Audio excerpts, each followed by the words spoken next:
I swear the moment Clara looked me in the eyes and said, "If you disappeared tomorrow, no one would even notice," the world seemed to stop spinning. Her voice was light, almost playful, but the words sliced through me like glass, leaving me breathless as though someone had just knocked the air out of my chest. The sound of children laughing in the background faded, the clinking of cutlery halted, and the smell of grilled meat seemed suddenly nauseating. For a split second, I thought I'd misheard her, that surely no one would be cruel enough to utter such a thing at a family BBQ. But then, I saw the expressions around the table, forks suspended midair, lips parted, eyes darting nervously, and I realized everyone had heard exactly what I had. Josh froze beside me, his knuckles whitening around his beer bottle, but no words came from him, not even a whisper of defense, no hint of outrage, just silence. And that silence, louder than Clara's venom, pressed against me with unbearable weight. The air grew heavy, like the thick humidity before a summer storm, suffocating me in its stillness. I looked at Clara, waiting for her to smirk, to laugh, to wave her hand and dismiss it as a tasteless joke. But she didn't. She just stared, her lips curved in a half-smile, her eyes cold and sharp, as if daring me to react. Her auburn hair caught the sunlight, glinting like fire, and I thought how fitting that was. She had always been the flame that scorched everything in her path, leaving only ash behind.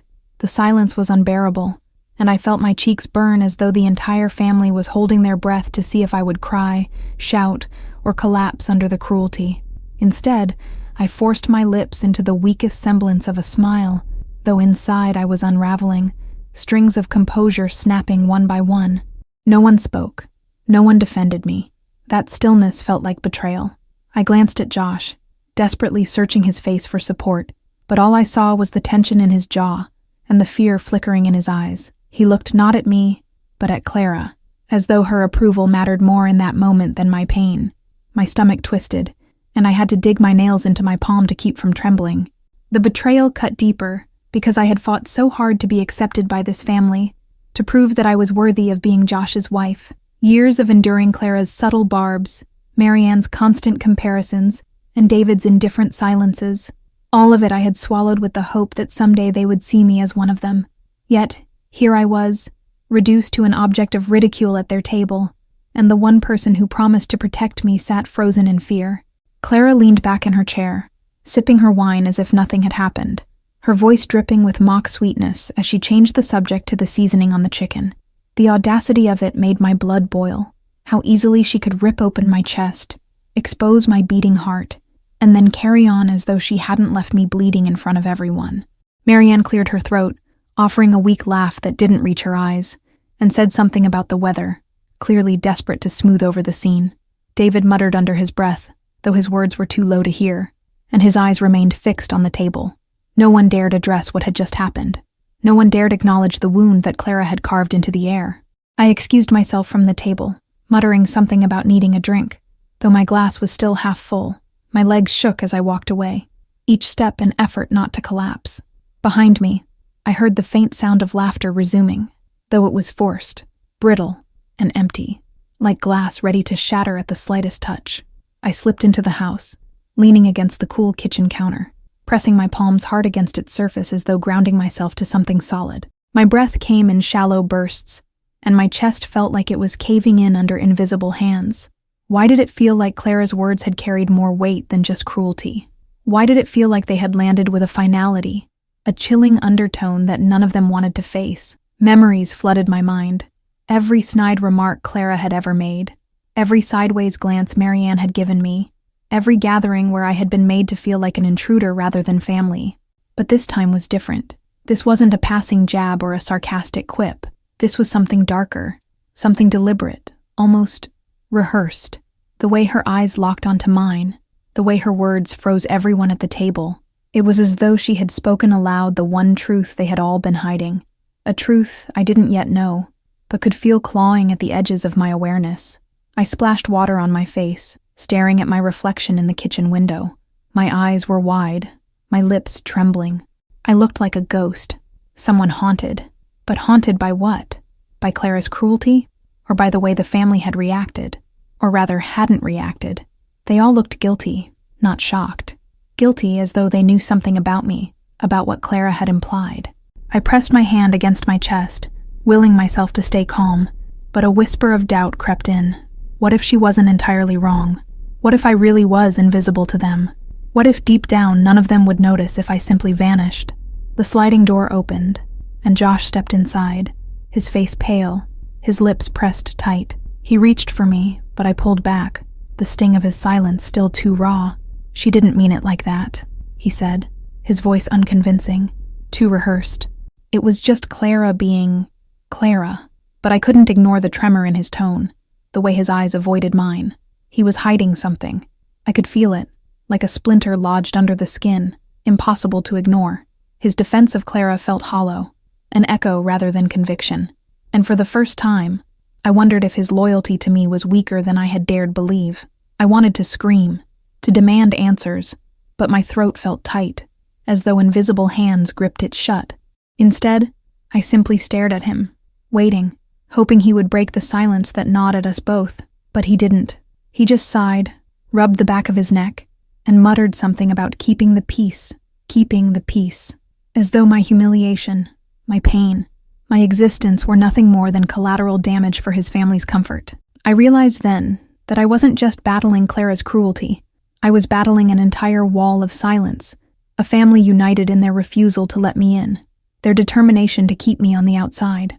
As the voices from the yard drifted back inside, laughter resuming as though nothing had happened, I felt a sharp twist of loneliness pierce through me. I wasn't crazy. I wasn't imagining the tension, the way they froze at Clara's words. Something was wrong here, something unspoken, buried beneath years of polished smiles and carefully chosen words, and I was determined, no matter how much it hurt, to uncover it. Because that moment at the BBQ wasn't just cruelty, it was a crack in the facade, a glimpse of something darker hidden beneath the surface of Josh's family. And if I didn't dig deeper, if I didn't demand answers, I feared I would become exactly what Clara had said, someone who disappeared, unnoticed and unloved. That night, after everyone left, and the BBQ embers died into smoldering ash, the house felt heavier than ever. The smell of charred meat clung to the curtains, an unwelcome reminder of the evening that had left me raw and broken. I sat in the living room, curled into myself on the couch, while Josh moved around quietly, tidying up plates as though busyness could erase what had happened. Every clink of glass against the counter grated on me, filling the silence that should have been broken by apologies, explanations, or even a fight. But instead of words, there was just distance, the kind that stretched wider with every second he refused to acknowledge my pain. I stared at him, the man I had promised to love and trust, and for the first time, I wondered if I even knew him anymore. "Are you going to say anything?" I finally asked, my voice trembling more from anger than sadness. Josh froze mid-step, a plate balanced in his hands, his shoulders tense. He didn't look at me right away. Instead, he set the dish down carefully, as though prolonging the moment. When he finally turned, his eyes carried the weight of someone who had been cornered, and I hated that expression more than Clara's cruel words. "Arya, it was just a joke. Clara pushes buttons. She always has," he said softly, but it rang hollow. I clenched my fists, rage bubbling inside me. It wasn't just a joke. And you know it. Josh rubbed his temples, letting out a sigh that sounded rehearsed, tired, and practiced, like a man who had been making excuses his entire life. "Look, I didn't want to escalate things. My family has a way of getting carried away. It's easier to let it pass. Easier for him, maybe.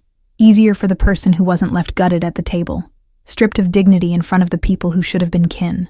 His words felt like stones piling on top of me, suffocating me with the truth that my pain was expendable if it kept his family comfortable.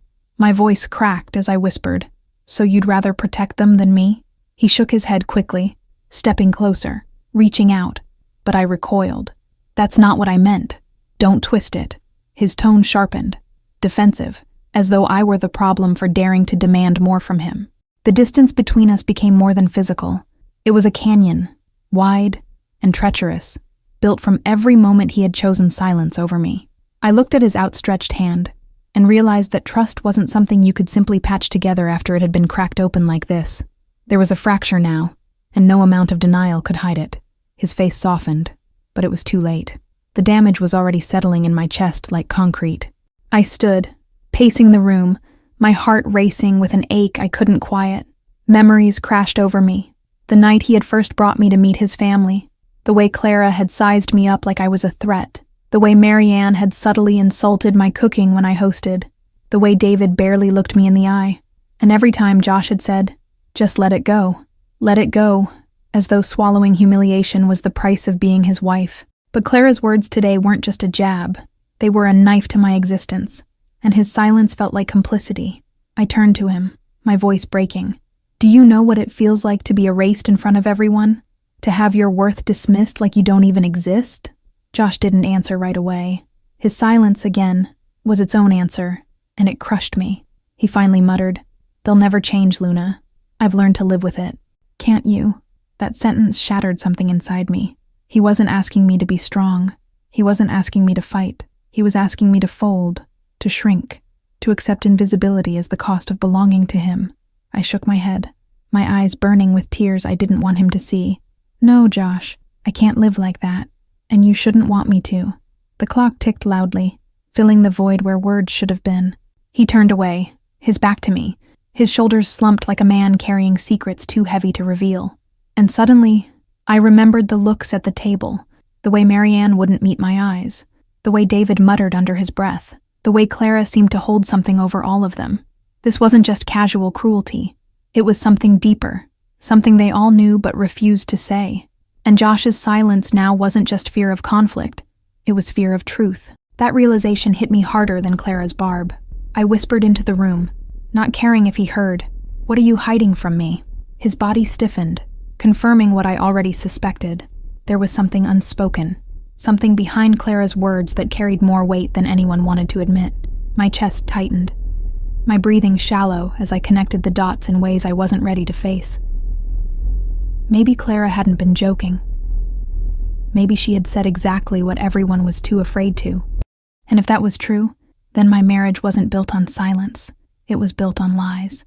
As the night wore on, I lay in bed awake, staring at the ceiling, while Josh turned his back to me, his breathing steady in the dark. But I couldn't rest.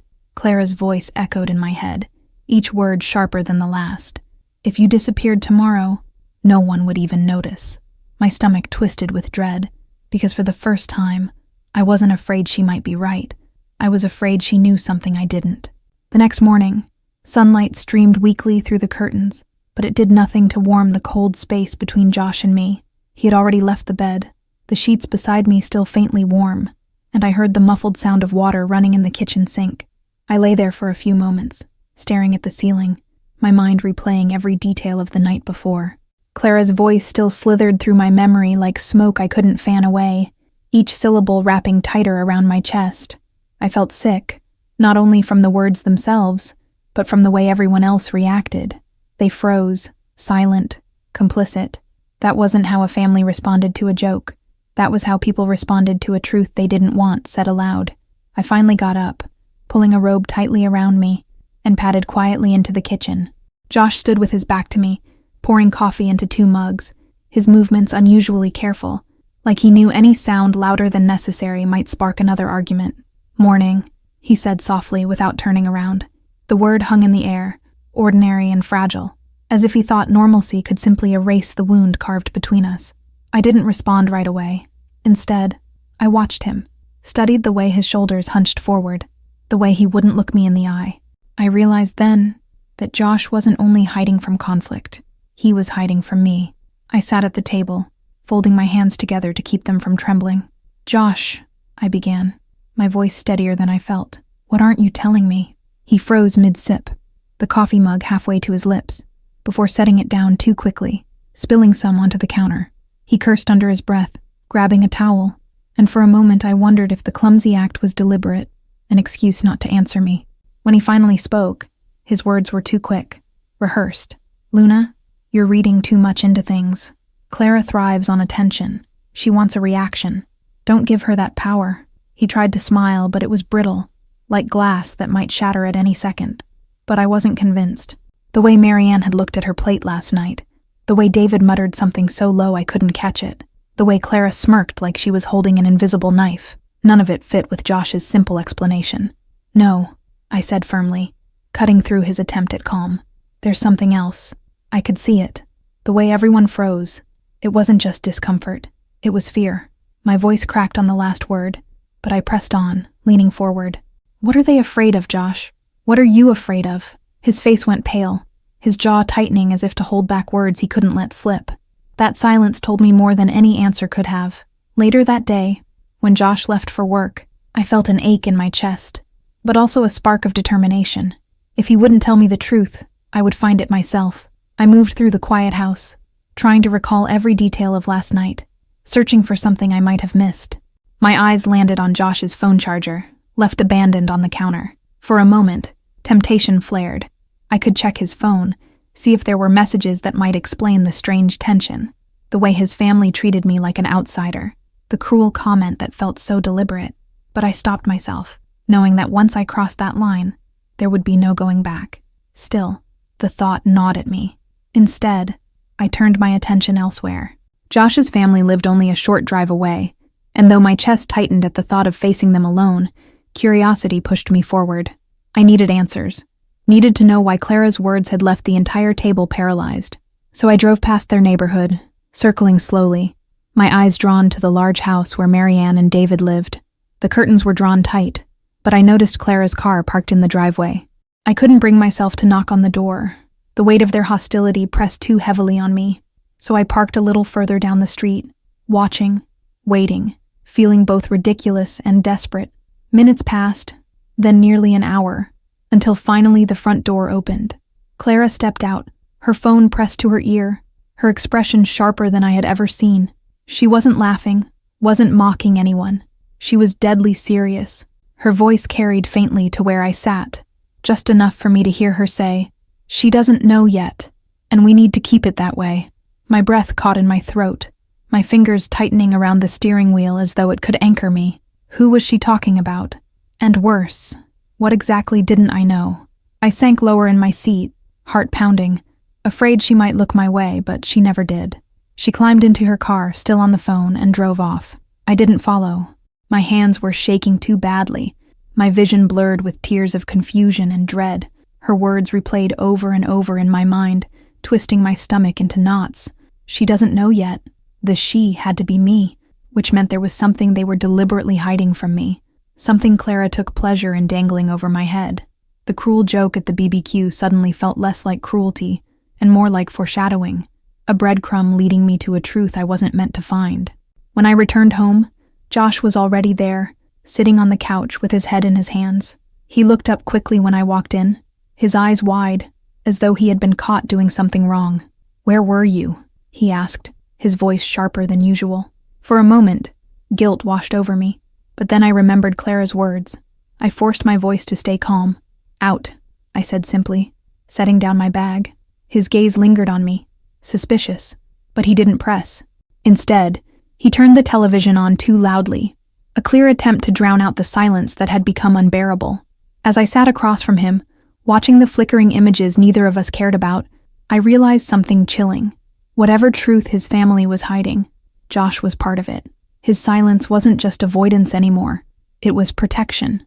And that meant the person I trusted most in the world might also be the one keeping me in the dark. The night stretched endlessly, every tick of the clock drilling deeper into my nerves. Josh had fallen asleep on the couch with the television still humming faintly in the background, his head tilted at an awkward angle, his chest rising and falling with uneven breaths.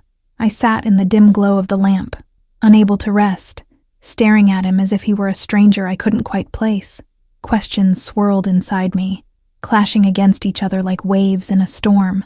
What was so terrible that Clara could weaponize it against me? What could possibly make an entire family freeze in fear?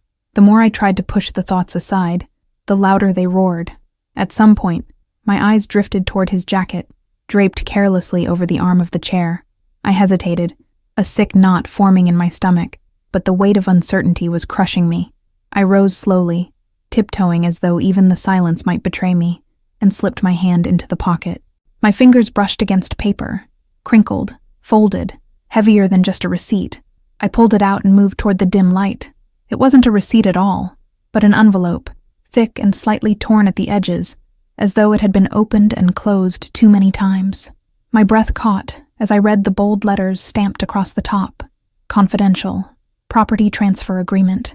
Hands trembling, I slid the papers out, scanning line after line until the words began to blur together.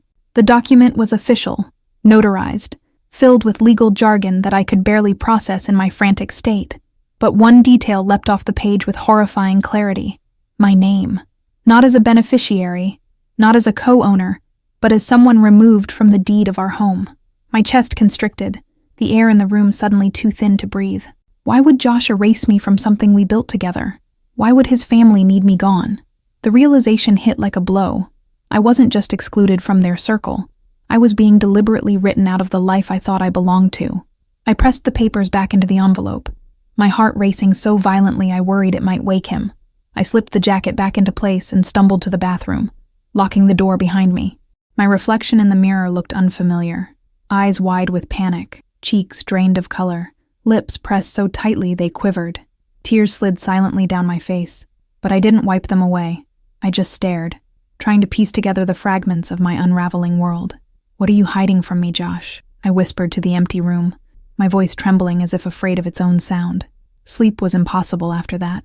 I lay in bed, staring at the ceiling, replaying Clara's words from the BBQ. If you disappeared tomorrow, no one would even notice. The cruelty of it had been obvious at the time, but now I heard something else threaded through it. A prediction, a warning. Disappear. That was what they were preparing me for, wasn't it? To vanish from their lives, from Josh's life, neatly erased with legal paperwork and cruel smiles. The thought hollowed me out, leaving only fear and disbelief. How had I gone from being a wife, a part of this family, to a liability they needed to erase? The next morning, I went through the motions of normal life, but every step felt mechanical. I poured coffee, toasted bread, and smiled weakly when Josh walked into the kitchen, but inside I was screaming.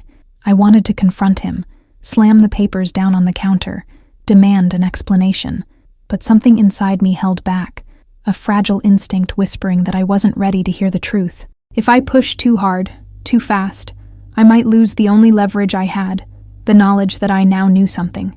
So I swallowed the fire burning in my chest and played the role of the unsuspecting wife, even as my soul cracked under the weight of pretense.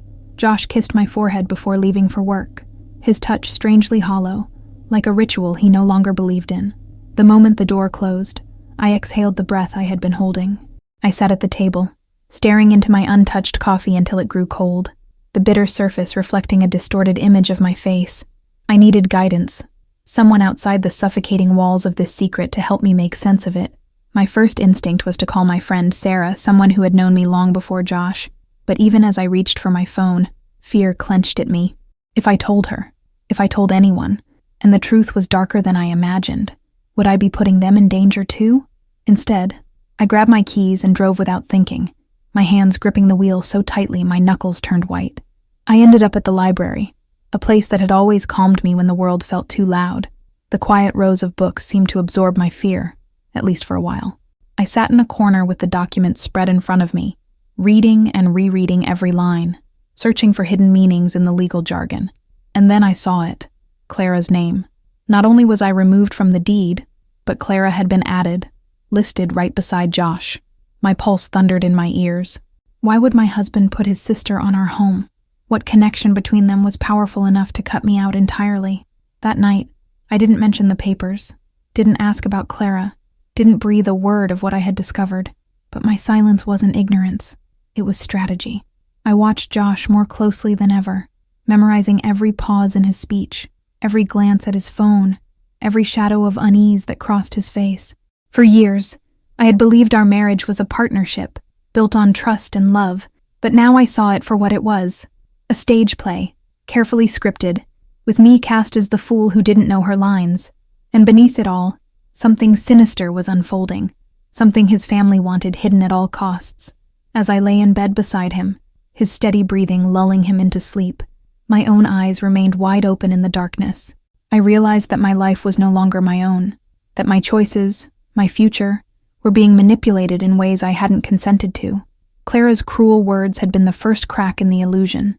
The documents were the second, and I knew, with a bone-deep certainty, that the third crack would shatter everything beyond repair. The morning sun streamed through the curtains, but its warmth didn't reach me. I sat at the table with a cup of untouched coffee, pretending to scroll through my phone as Josh prepared to leave for work. My mind was heavy with the weight of the documents I had found, the betrayal inked across every page. When Josh kissed my cheek, I didn't lean into it like I used to. I let it land awkwardly, an act I could no longer reciprocate with ease. "Long day ahead?" I asked, my voice soft, my eyes searching his face for cracks. He nodded, but something in his hesitation made my heart lurch. I had to play my cards carefully, show him nothing while absorbing everything. After he left, I dialed Clara's number with hands that trembled despite my determination.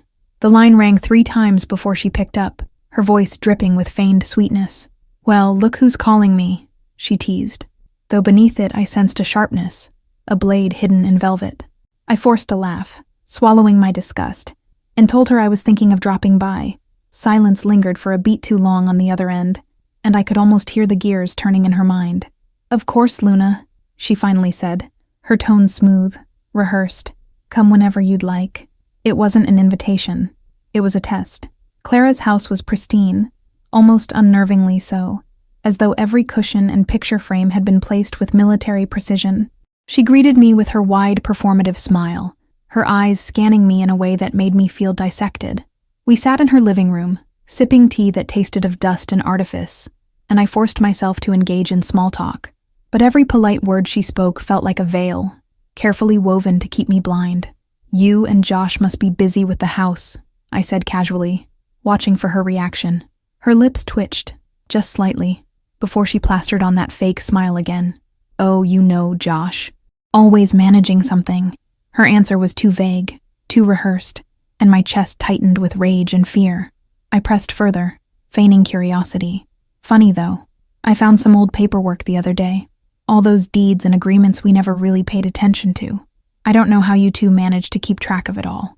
Clara's teacup clinked against the saucer as she set it down, her composure slipping for a fraction of a second. "I'm not sure what you mean," she said sharply, her tone hardening. That single crack was all the confirmation I needed. She knew. She knew I had stumbled onto something, and now she was gauging how much I had seen. I left her house with my heart pounding so hard I could hear it in my ears. The mask I had worn during our conversation was suffocating, but necessary. She was hiding something.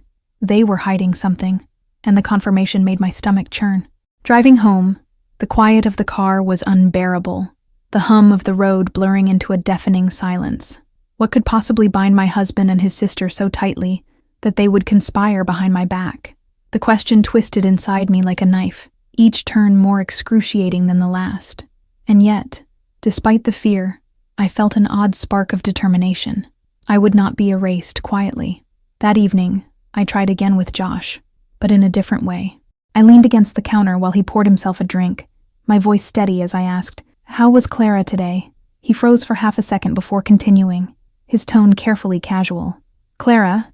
I haven't seen her since the barbecue." My stomach flipped at the lie, clear as day. My instincts screamed at me to call him out, to throw his dishonesty back in his face, but I bit my tongue so hard it almost bled.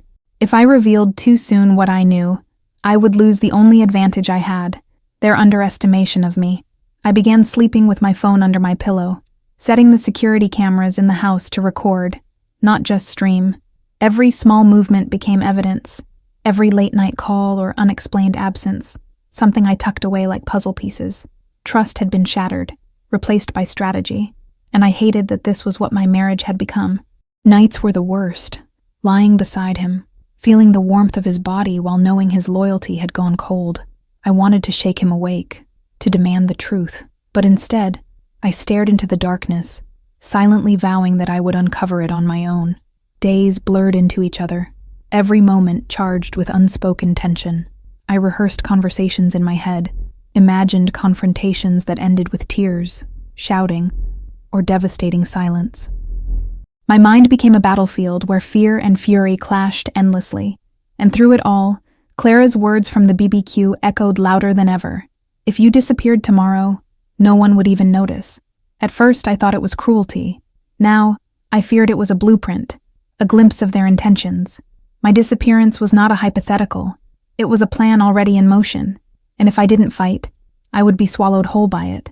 That night, as I lay awake listening to Josh's steady breathing, a new thought carved its way into my mind, one darker than all the rest.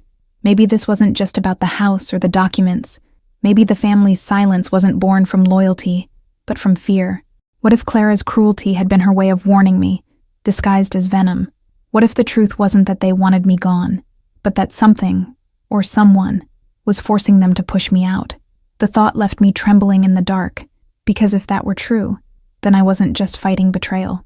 I was fighting a danger I didn't yet understand. The night stretched long and restless, every creak of the house amplified by my racing mind. Sleep felt impossible with the weight of suspicion pressing against my chest, so I slipped quietly out of bed, careful not to wake Josh. My hands shook as I opened my laptop and pulled up the camera recordings I had set to save automatically. Hours of ordinary footage played in silence, the swaying of curtains, the flicker of the television, the occasional sound of Josh moving around. For a moment, I almost convinced myself that my paranoia had taken me too far. But then, at precisely 11:42 p.m., the feed changed everything. I froze as the grainy black and white footage revealed Clara stepping into my garage. She moved with eerie confidence, as if she knew exactly where each camera was placed, keeping her face angled away whenever possible. My breath caught in my throat when Josh appeared behind her, closing the door with a familiarity that turned my blood cold. They whispered, their mouths moving quickly, their hands pointing toward the far corner where the safe was hidden behind old boxes. I leaned closer to the screen, my pulse hammering in my ears. This wasn't a mistake. This was a betrayal caught in real time, right under my roof. Josh crouched down and moved the boxes with ease, exposing the safe I had believed only he and I knew about. I watched, horrified, as Clara pulled out a slip of paper and handed it to him, numbers scribbled across it.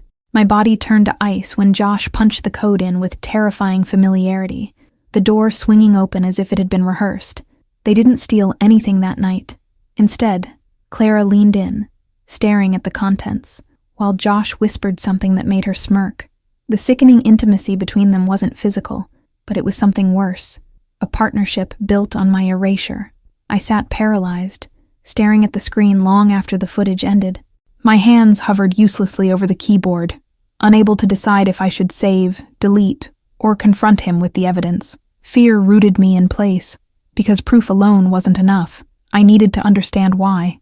What could possibly drive my husband and his sister to scheme against me, to treat my life like something disposable? The weight of betrayal pressed down harder with every second. It was no longer just suspicion, it was certainty, and certainty was far heavier than doubt. By the time the sun rose, I was still at the kitchen table, hollow-eyed and trembling from the storm inside me. Josh came downstairs, yawning and stretching like a man who had slept peacefully through the night, and kissed me on the head. My stomach churned as I looked at him, a stranger wearing the skin of the man I had once trusted.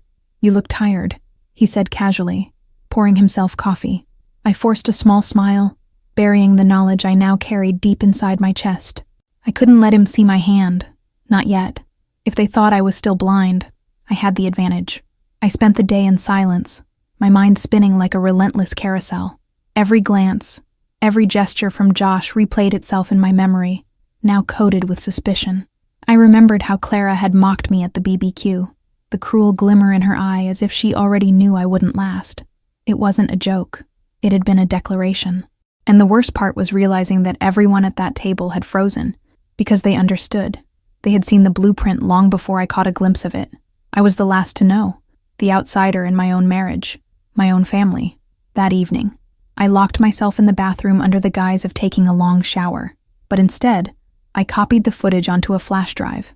My hands shook as I slipped it into a small case and tucked it beneath a stack of old towels, hidden, but not forgotten. The knowledge gave me a strange kind of power, though it was laced with fear. I could expose them, ruin everything with a single click, but I also knew that revealing the truth too soon would leave me vulnerable, perhaps even in danger. They had already made me a target. The last thing I could afford was a misstep. Dinner that night was a theater of lies. Josh asked about my day, and I answered with empty pleasantries. He talked about work, carefully weaving stories I knew were false, but I nodded along as though I believed every word. Inside, my rage smoldered like an ember, waiting for the right gust of air to ignite into fire. Every laugh I forced, every smile I gave, was another mask layered over the hurt. But beneath it all, I clung to the one truth I had gained. I was not powerless. They thought I was fragile, easy to break. They had no idea the storm I was preparing. That night, as Josh fell asleep beside me, I lay awake, clutching the flash drive like a lifeline. The silence of the room pressed against me, filled with unspoken questions. How long had this betrayal been unfolding beneath my nose? Was it just the house, the money, the safe, or was there something even darker hidden in their partnership? My thoughts twisted and spiraled, but one resolution anchored me firmly. I would not let them erase me. If Clara and Josh wanted to play a game of masks, I would wear mine better, sharper, until the truth cut them as deeply as they had cut me. The next morning, Clara called me as if nothing had happened, her voice sugary and insincere. "Luna, I was thinking we could go shopping this afternoon. Just us girls," she said, her tone laced with a false cheer that made my stomach turn. I held the phone tightly, my knuckles whitening, replaying the image of her standing in my garage as if she owned it. I forced myself to accept, letting my voice sound casual, even eager. Inside, though, my mind sharpened like a blade. I knew this was no innocent outing. It was a test, a chance for her to measure how much I suspected. We met at the boutique downtown, Clara greeting me with her usual embrace that felt more like a chokehold than affection. She looked flawless, as always, hair sleek, makeup impeccable, her smile polished to perfection. To outsiders, she seemed charming, enviable even, but I had seen beneath her mask. As she draped dresses over her arm, she made comments that were coated in venom. How tired I looked, how lucky I was that Josh put up with me, how some women didn't have what it took to be a real partner. Each word was a deliberate jab, and I absorbed them silently, feigning ignorance. I studied her carefully, watching the flicker in her eyes when she thought I wasn't looking. There was calculation there, a constant measuring of my reactions, as though she expected me to crumble under her weight. But I had learned something she hadn't considered. Silence can be a weapon. I smiled when she mocked me, nodded when she tossed out backhanded compliments, and even laughed at her cruelest jokes. I could see her frustration mounting, her need to provoke me growing stronger. For the first time, I realized I was the one in control. At lunch, she leaned across the table, her manicured fingers curling around her glass of wine. "You know," she whispered, her voice laced with faux concern, "sometimes I wonder if you're really happy. Josh deserves someone who can truly make him shine." My heart pounded, but I held her gaze and smiled softly. "That's funny," I replied, "because I was just thinking how lucky I am that Josh has such a supportive sister. Not everyone has family who would go to such lengths to protect him." But for the briefest second, her smile faltered, the mask slipping just enough for me to glimpse the truth. The air between us shifted. A silent war declared with no words spoken. Clara recovered quickly, throwing her head back in exaggerated laughter, but I knew I had struck a nerve. She changed the subject, but her eyes kept narrowing on me, as though trying to decipher what I truly knew. That moment became a pivot. Before, I had been the prey. Now I was something else. She wasn't sure anymore, and that uncertainty gave me power. It was a dangerous balance, but one I was willing to risk, because if Clara doubted, even for a second, she might slip. When I returned home that evening, Josh was waiting, his expression softer than I expected. "Clara said you two had a nice day," he remarked, kissing my cheek. His eyes lingered on mine a little too long, searching for something. Did he know what she had tested? Was she reporting back to him like an accomplice, measuring my cracks? I smiled, kissed him back, and told him it had been fun. The lie tasted bitter, but it was necessary. With every word I spoke, I was building my armor higher, thicker, preparing for the storm that was inevitably coming. That night, I sat alone in the darkened living room, the flash drive burning in my pocket like a secret too powerful to keep. I replayed Clara's words over and over, dissecting each one for meaning. She hadn't come to me just to provoke. She wanted to see. She needed to know whether her little performance in the garage had left a trail, and by acting oblivious, I had given her nothing.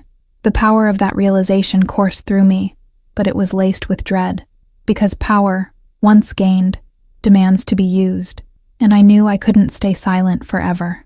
I began to draft a plan, scribbling ideas onto a notepad with a trembling hand. Confronting them outright was dangerous, but exposing them quietly might be even riskier. Every move they made suggested preparation, as if they were already 3 steps ahead. If I faltered, even once, I could lose everything. Not just the marriage, not just the house, but my very safety. Yet sitting idly by, waiting to be erased, was no longer an option. My silence had bought me time, but now it was time to sharpen that silence into a weapon sharp enough to pierce their lies. When I finally slipped into bed beside Josh, his breathing steady and calm, I stared at the ceiling and whispered silently to myself, I will not disappear. I will not be erased. The weight of the day pressed heavily on me, but so did the strength I had unearthed. Clara thought she was the predator, circling a fragile victim. Josh believed I was still blind, too weak to see the storm building. They were both wrong, and as I closed my eyes, a quiet, determined fire began to burn in my chest. This wasn't their game anymore. It was mine. The morning after my day with Clara, I woke with an ache in my chest I couldn't name. The house was still, Josh already gone for work, the silence pressing down on me like a weight. I wandered into the kitchen, making coffee, my hands trembling slightly as I thought about the hidden flash drive and the poison Clara had dripped into every word yesterday. I felt like I was standing at the edge of a cliff, pretending I wasn't about to fall. But then my phone buzzed, and the message I saw nearly knocked the air out of me. It was from Mark, Josh's childhood friend who had always hovered at the edges of our gatherings, asking me to meet him, alone. I almost ignored it, certain it was another trap, another carefully orchestrated game. But something in the way he phrased it, I think you need to hear this, Luna. It's important, sent a chill crawling up my spine. My first instinct was suspicion, of course. Mark had always seemed loyal to Josh's family, laughing at their jokes, brushing off Clara's cruelty as just her way. But the urgency in his words clung to me, refusing to be ignored. I agreed, my fingers hesitating over the keyboard before I pressed send, my heartbeat racing. Whatever he wanted, it could either confirm my darkest fears or hand me a sliver of hope. We met at a quiet diner on the edge of town, the kind of place no one would think to look for us. Mark sat in a booth tucked against the wall, his usual cocky demeanor stripped away. His eyes darted nervously, and for the first time, I saw him not as Josh's charming friend, but as a man burdened by something heavy. Thanks for coming, he muttered, his voice low. I slid into the booth across from him, clutching my coffee cup like an anchor. Just say it, I whispered, bracing myself. He hesitated, then leaned in close, his words slicing through the air like a blade. Luna, you're not imagining things. You're in danger. The world seemed to tilt on its axis, my breath catching in my throat. My mind screamed for me to demand answers, but fear pinned me still. Mark's eyes softened as if he could see the storm raging inside me. Josh and Clara, they've been talking for months. About money. About you. I thought it was just family drama at first, but the more I heard, he trailed off, glancing around the diner, his jaw tightening. They think you're holding him back. They think his life would be easier, better, without you in it. The words hit like a hammer, confirming everything I'd feared yet prayed wasn't true. I wanted to scream, to shake him, to demand why he hadn't said anything sooner. But instead, I sat, frozen, my hands trembling around the cup. Why are you telling me this now? I asked, my voice barely more than a whisper. Mark sighed, running a hand through his hair. Because last night, Clara slipped. She told me something. About a safe. About finally being done with it. She laughed like it was a game. And that's when I realized this wasn't just talk anymore. They're planning something, Luna. Soon. His words carried the weight of inevitability. And suddenly my secret flash drive felt like a lifeline I wasn't ready to share. I studied him, searching for any hint of deceit. But what I saw in his face wasn't calculation. It was guilt. Guilt for being complicit by silence. Guilt for waiting until the shadow of their plan loomed too large to ignore. My chest tightened as I realized how truly isolated I had been. Josh and Clara weren't just manipulating me. They were weaving a story in which my disappearance would be convenient, expected, even welcomed. Do you believe they're capable of... I couldn't finish the sentence. Mark's silence answered for him, his eyes falling to the table, unable to meet mine.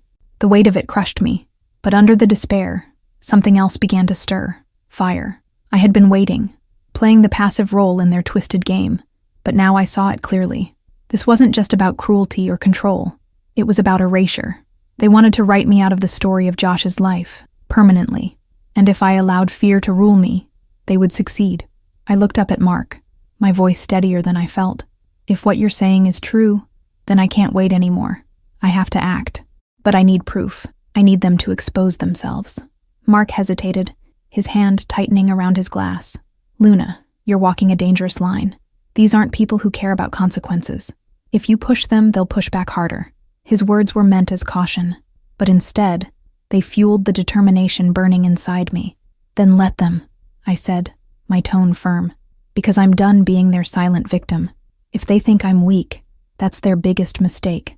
For the first time since this nightmare began, I felt a spark of strength rising inside me, dangerous and untamed, and I knew Clara would sense it soon. When I left the diner, the air felt different, the sun brighter, as though the world itself had shifted. But beneath the light was the undeniable truth. I was on borrowed time. Clara and Josh were circling closer, their plan tightening like a noose, and Mark's warning had only confirmed it. Still, I had something they didn't expect, the will to fight.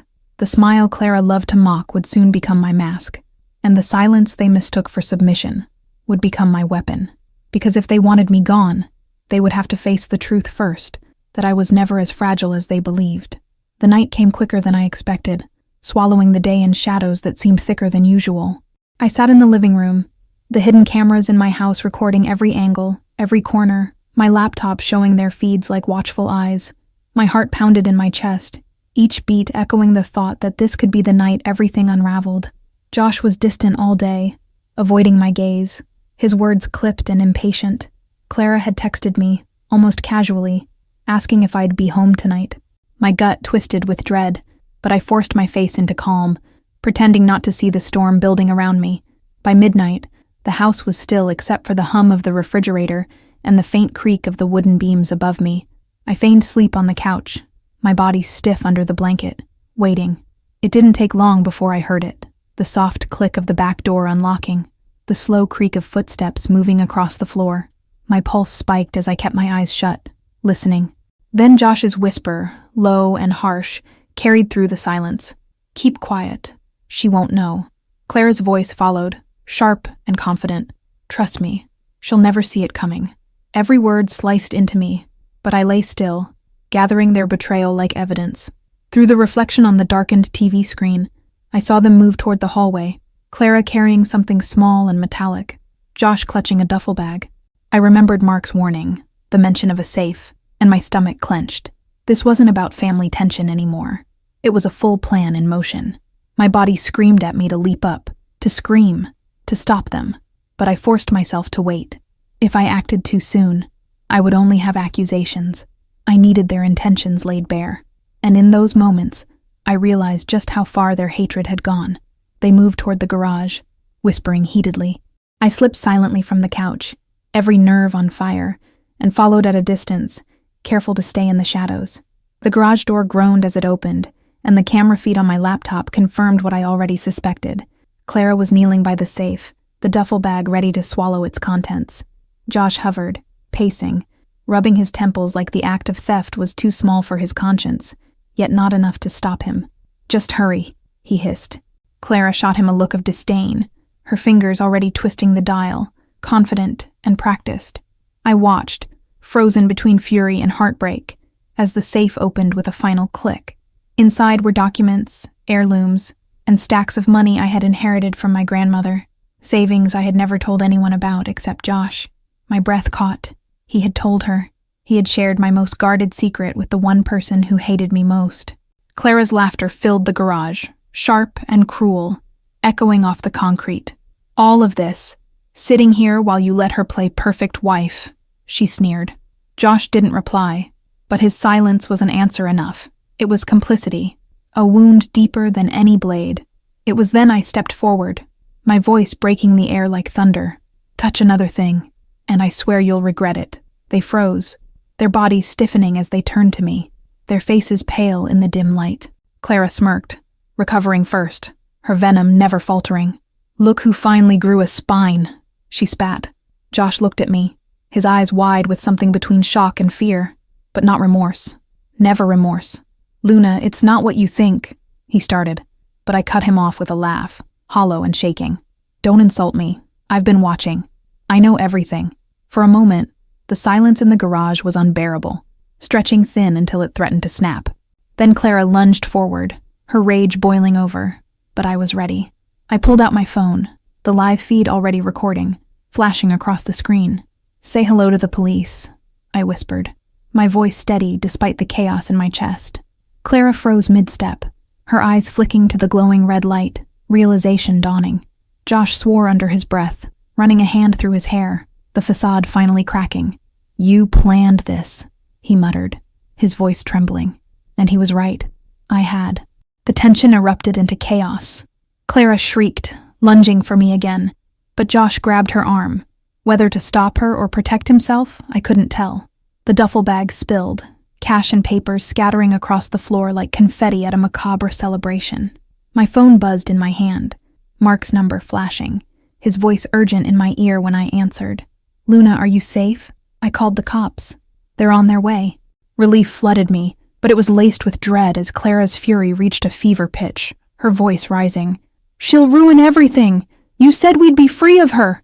The sirens arrived before the fight could turn physical, red and blue lights washing through the garage windows like a divine judgment. Clara screamed at Josh, calling him a coward, while Josh stood paralyzed, his betrayal laid bare under the unforgiving glow. The officers stormed in, their presence cutting through the madness, their voices commanding order. I stood there, trembling but unbroken, watching as the people who had vowed to protect and love me were led away in handcuffs, their faces twisted with hatred and desperation. And in that moment, I felt the strangest thing of all. Grief, yes, but also freedom.